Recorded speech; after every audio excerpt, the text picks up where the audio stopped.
मेरा काम तो तुम्हारा। जरा दूर, जरा वाइट हो जाओ।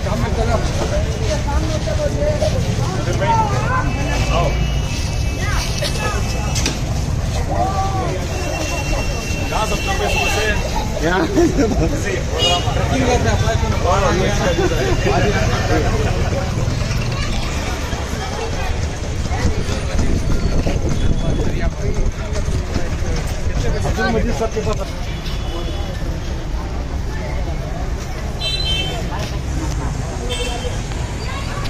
ये आओ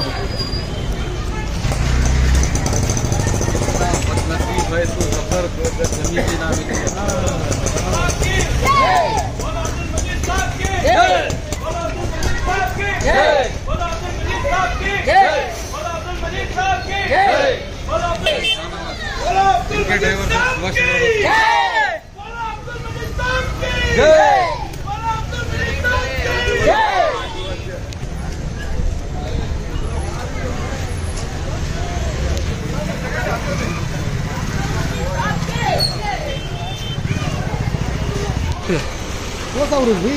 क्या 15 अगस्त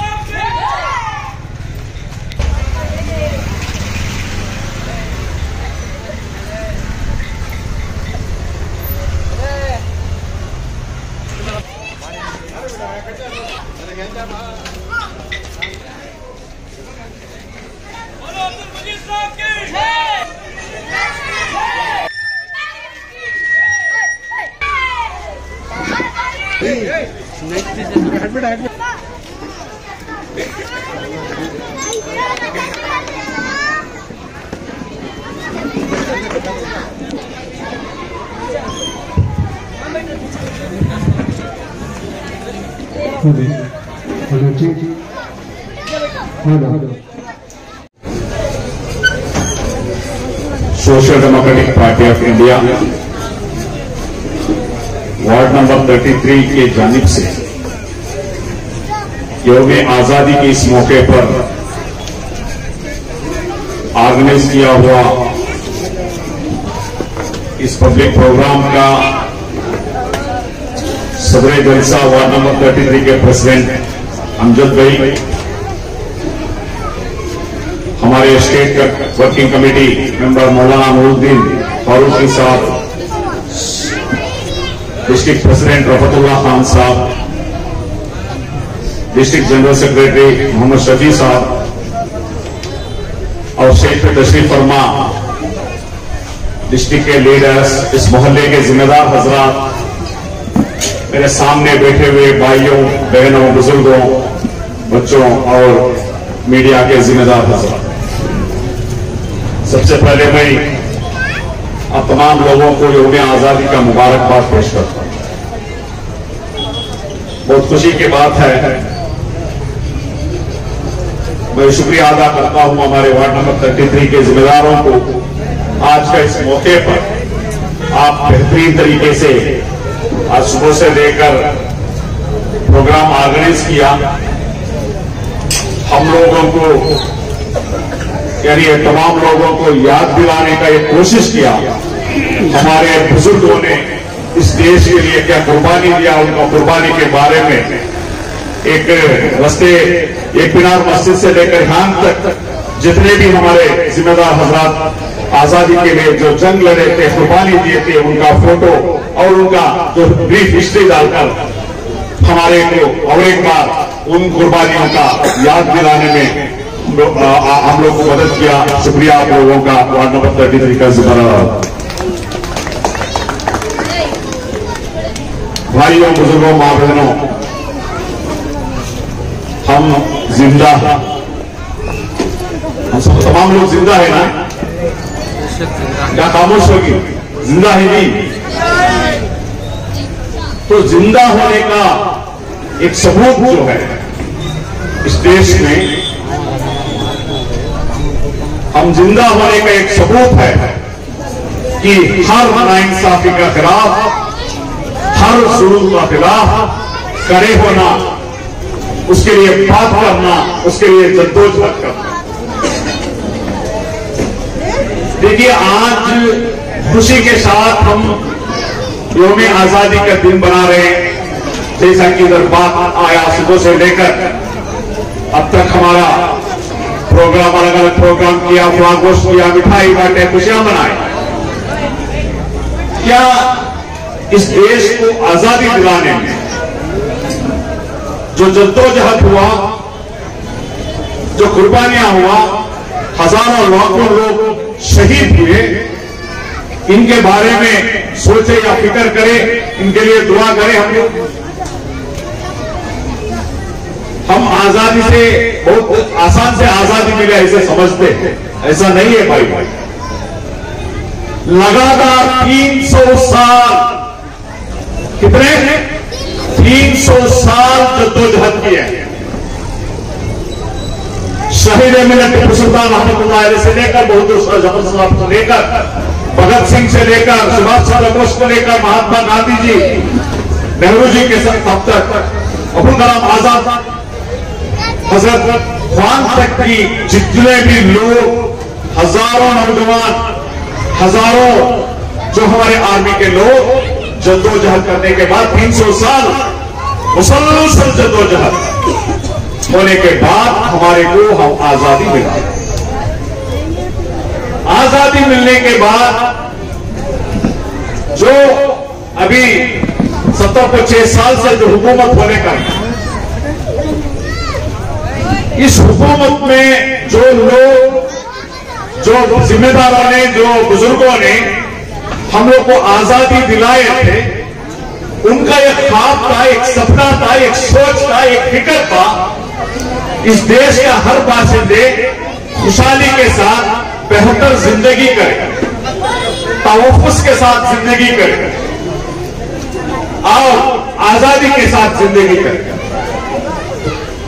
मगर बहुत अफसोस होता था, आजादी के अमृत महोत्सव बनाए हमने, क्या हकीकत में इस देश का बाशिंदों को आजादी मिला है? क्या इस देश का मुसलमानों को आजादी मिला है? क्या इस देश का दलितों को आजादी मिला है? क्या इस देश का आदिवासियों को आजादी मिला है? क्या इस देश का औरतों को आजादी मिला है? बहुत फिक्र से हम लोग सोचना चाहिए। हम देख रहे हैं मणिपुर, इस देश का एक रियासत है, लगातार 3 महीनों से दंगा फसाद चलने का है। 300 ज्यादा लोगों को कत्लेआम किया गया, 70,000 लोग बेघर हो गए, 300 से ज्यादा चर्चों के ऊपर हमला हुआ, डिमोलिश किया गया।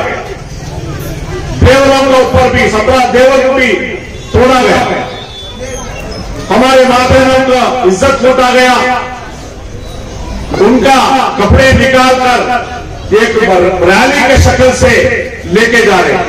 इस देश का हालात को किस हालात में, किस आजादी में हम जिंदगी कर रहे हैं 3 महीने से। क्या इस देश में 140 करोड़ रहने वाले इस देश में इस बेहतरीन आर्मी है, पुलिस सिस्टम है, उसके बावजूद भी क्यों रोका नहीं जा रहा है इस दंगे फसाद? हमारे प्रधानमंत्री नरेंद्र मोदी जी अमेरिका टूर जाते हैं, कायरो को जाते हैं, दुबई को जाते हैं, फ्रांस को जाते हैं 3 महीने के दरमियान में। जो रियासत, एक इनकी ही रियासत पे दंगे फसाद चल रहा है, नरेंद्र मोदी जी वहां एक विजिट नहीं करते, पार्लियामेंट में उसका एक डिबेट करने के लिए मौका नहीं देते। हरियाणा में मुसलमानों के ऊपर तो दंगा फसाद चल रहा है। आपको मैं बताना चाहता हूं नौजवान साथियों, बीजेपी का एक लीडर का वीडियो आप बयान आप देखे होंगे। उस वीडियो में वो कहते हैं ये जो हरियाणा का जो दंगा फसाद जो है ये एकाएक नहीं हुआ है, 3 महीने से साजिश साजिश लेकर था। वहां के बजरंगियों को राइफल बांटा गया। वहां के जो बजरंगियों को 25,000 तलवारें बांटा गया। साजिश के साथ मुसलमानों का खतरे आम करने का एक साजिश हरियाणा में चलकर है। उसका नतीजा ही है मस्जिद के अंदर घुसकर हमारे मौलाना को खत्म किए, नौजवान मौलाना आलिम दीन। और अफसोस इस बात की, जैसा कि सानिया ने इधर बताए, कहां है उलमाए किराम, क्यों आवाज नहीं आता आपसे? बहुत अफसोस होता है मुझे। क्या यही हमारे बड़ों ने, यही हमको उलमाए ने सिखाया था? इस देश के लिए हजारों हमारे उलमा शहीद होकर इस देश को आजादी दिलाए। उस आजादी के वक्त में मस्जिद में घुसकर एक आलिम को मारा जाता है, एक भी आलिम आवाज नहीं उठाते। बहुत दर्द होता है मुझे। कहा है ये सीपीआई ने एक प्रोटेस्ट, एक आवाज उठाने के लिए उदयगिरी सर्कल में हम लोग एहतिजाज करें। मैं पूछना चाहता हूं मैसूर के उलमाए को, कितना उलमा इस प्रोटेस्ट में आप शिरकत करें? मैं आज भी आवाज देता हूं मैसूर के उलमाए कराम को, उठ खड़े हो जाइए उस नाइंसाफी के खिलाफ। क्योंकि आज हरियाणा में चल रहा है, महाराष्ट्र में चल रहा है, असम में चल रहा है, कल मैसूर में भी होने का है।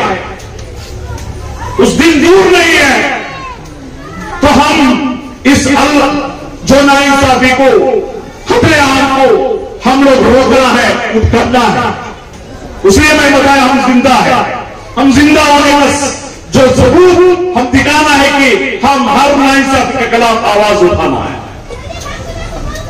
किनारे हमारे बुजुर्गों ने जो आजादी दिलाए हैं, बहुत जद्दोजहद के साथ, कुर्बानियों के साथ, शहादत के साथ, इस आजादी को बचाना हमारा जिम्मेदारी है। इस आजाद मुल्क आज फिस्ताही ताकतों, फाजिश ताकतों के कब्जे में है। इस फाजिश ताकतें, इस फिस्ताही ताकतें इस देश को कब्जा कर इस देश को लूटकर अदानी को, अंबानी को फायदा कर रहे हैं। मुसलमानों का ऊपर, दलितों के ऊपर, आदिवासियों के ऊपर मुसलसल लगातार नाइंसाफी हो लेकर है। हुकूमत से भी नाइंसाफी हो लेकर है। जो नाइंसाफी आप देख रहे हैं, हमारे शरीयत के ऊपर जो हमला करने के लिए जो कोशिश हो लेकर है, यूनिफॉर्म सिविल कोड लाकर हमारा शरीयत को रोकने के लिए एक साजिश चल लेकर है। इस साजिश को रोकना जितने भी हमारा वोट नहीं है, वो जिम्मेदार पॉलिटिकल पार्टी का जो जिम्मेदारी है। मैं शुक्रिया अदा करता हूं हुकूमत केरला को, क्योंकि हुकूमत केरला उनका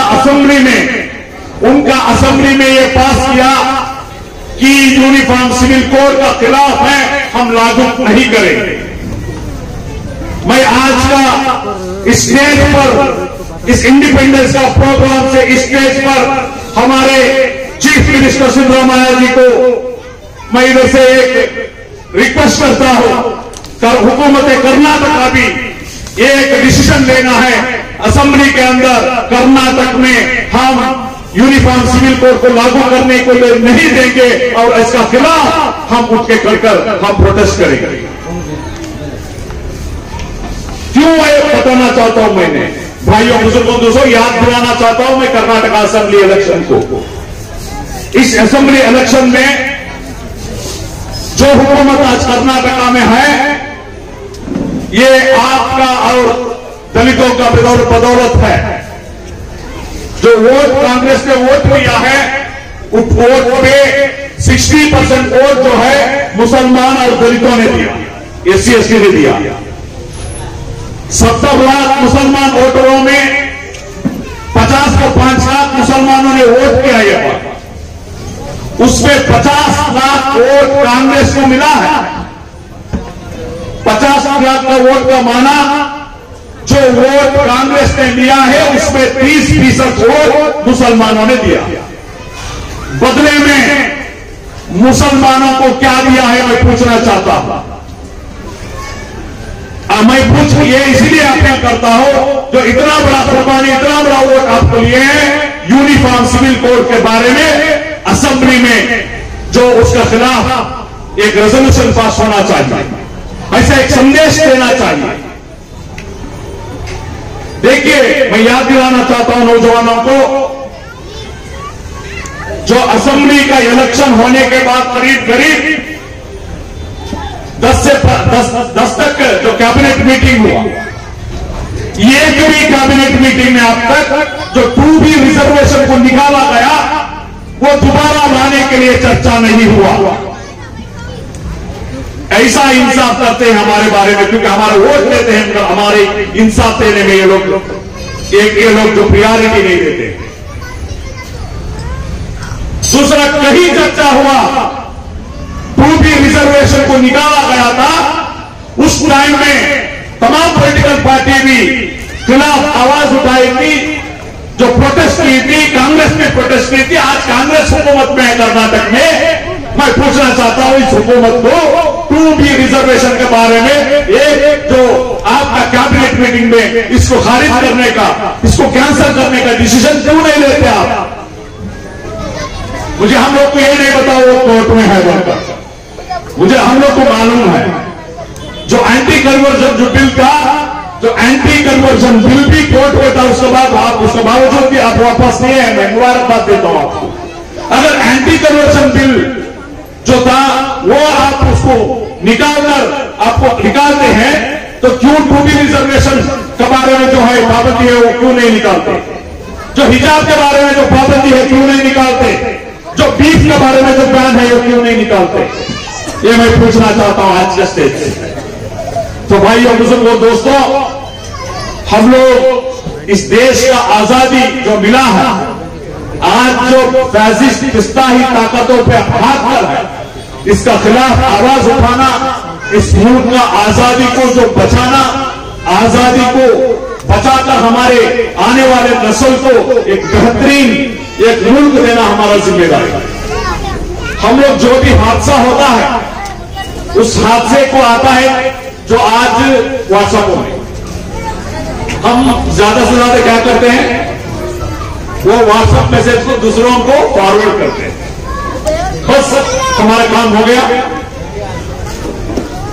मैंने यही बताया, हमारा जिंदा रहने का सबूत जो है, इसके खिलाफ आवाज उठाना, जद्दोजहद करना, ये हमारा जिम्मेदारी है। बेखौफ होकर बुज़दिली नहीं चाहिए हम लोग को। शहीद मिलत टीपू सुल्तान रहमतुल्लाह अलैह के वारिस हैं हम लोग, अशफाक उल्लाह साहब का वारिस है हम लोग। तो हम लोग बेखौफ होकर इस देश का जो हर एक नाइंसाफी को, हर एक जुल्म को रोकना हमारा जिम्मेदारी है। हर जो भी नाइंसाफी होने पर कोई भी कौम के ऊपर हो, चाहे वो दलितों के ऊपर हो, चाहे वो मुसलमानों के ऊपर हो, चाहे वो आदिवासियों के ऊपर हो, इस देश का किसी जात के ऊपर भी अगर नाइंसाफी होने का है, जुल्म होने का है, तो इसका खिलाफ आवाज उठाना हमारा जिम्मेदारी है, हमारा फर्ज। तो भाइयों, ज्यादा वक्त नहीं है, बहुत सारे मुखर्रीन आपके सामने बहुत सारे बातें ये, कोई आए कोई नहीं आए, कोई बात करे या ना बात करे, आखिरी दम तक इस देश का नाइंसाफी के खिलाफ, जुल्म के खिलाफ आवाज उठाने वाला एक पार्टी अगर है तो social democratic party of India. आखिरी दम तक हम लोग जद्दोजहद करेंगे, क्योंकि इस देश का बाशिंदे होकर हमारा जिम्मेदारी हम महसूस करते हैं। एक पॉलिटिकल पार्टी के नाते, एक ऑपोजिशन पॉलिटिकल पार्टी के नाते हम लोग, हमारा जिम्मेदारी हम लोग निभाना है, क्योंकि मर के हम अल्लाह को ही जवाब देना है। तो इसलिए मैं उम्मीद करता हूं आज का इस महफिल से, आज का इस मौके पर एक अहद लेकर, जितने भी लोग मेरा आवाज सुनने का है, एक अहद लेकर जाना है।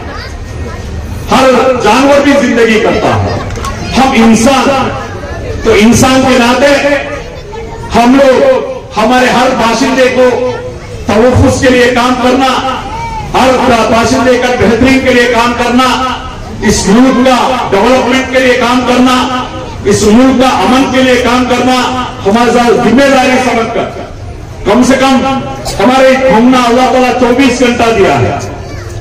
अल्लाह ताला हमें 24 घंटा दिया है। मैं ये नहीं बोलता कि 24 घंटा आके काम करो, आपका काम धंधा छोड़कर, आपका फैमिली का काम छोड़कर, आपका रश का टाइम छोड़कर कम से कम हम हमेशा कहते हैं चाय की दुकानों के पास उधर इधर टीवी देखकर बहुत वक्त हम जो जाया करते हैं, ये जो जाया करने का जो वक्त है ये हमारे नौजवान हमारे नस्लों को बर्बाद करेगा, याद रख लो। हमारे नस्लों को बर्बाद करेगा, याद रख लो।